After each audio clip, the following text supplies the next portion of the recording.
Back for another edition of Cougars All Access. Today we're joined by senior defender Kate Burgess of the University of Houston soccer team. Kate, I appreciate you being here and taking some time. A lot of Cougar soccer fans might not know your story, but it is a pretty incredible story of resilience. You've undergone 2 ACL surgeries in your time here, 1 on each knee.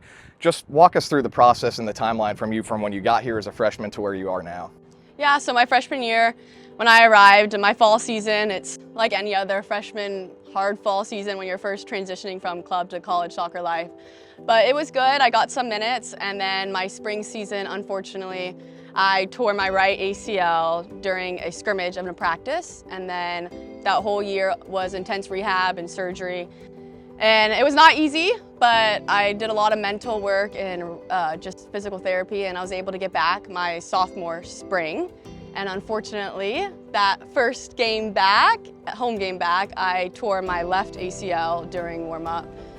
And so I remember exactly whenever I went down and I heard the pop, my whole life just flashed before my eyes. And I knew exactly what happened in that moment. And I remember I just looked up to the stands to my parents and I could see how devastated they were. And that almost hurt my heart more because I knew how hurt they were for me. But immediately I knew that I was gonna get through it, and if anything, it was just gonna make me stronger. I knew my first one made me so much stronger, not only as a person, but just physically, and I never knew how far I could push myself. So yeah, made a full recovery back in my junior year. I'm playing, I'm healthy, no injuries, so it's just been so good to be back with my teammates and on the field again, so yeah.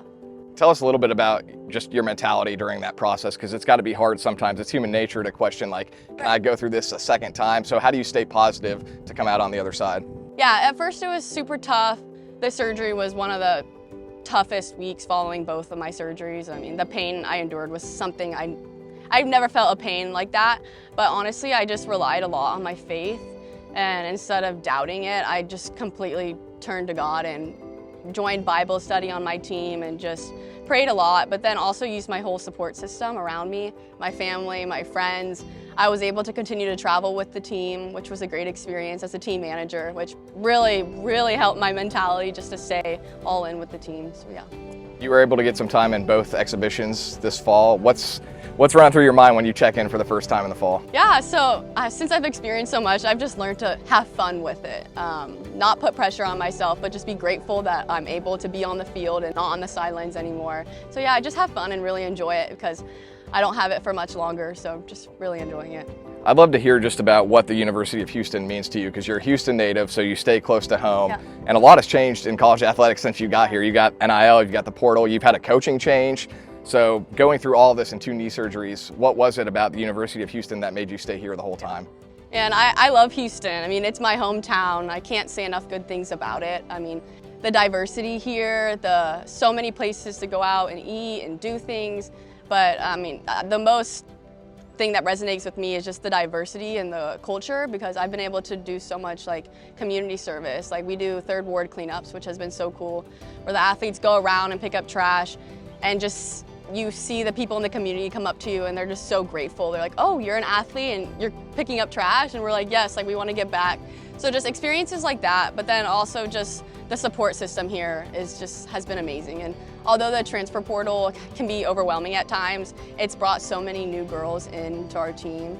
And I've met the coolest people from all different schools, so that's been a really cool experience. And then with the coaching change, it was scary at first, but I'm so grateful to have Jaime and for Fleur and Jalen. I mean, they've completely turned this program around. It's so much more professional, and just the habits and our competitiveness and just our mindset as a team and how united we are is just completely different from when I first got here. So you clearly have a passion for giving back also. You just touched on that a little bit, and you're also involved with SAC. You're the vice president of SAC. Has that passion for nonprofits giving back always been something that's important to you? Yeah, it really has. I've always been one to give back. I mean, I've done countless number of volunteer opportunities. I was a camp counselor for Camp Periwinkle, which is a camp for kids with cancer and surviving cancer. And I mean, it just is crazy to see how much of an impact that you can make on someone's life. Just little things can truly change someone's life. So yeah, I love giving back, and I'm looking forward to continue to do it. Kate, I really appreciate your time. We're glad you're healthy, and good luck the rest of the season. Thank you.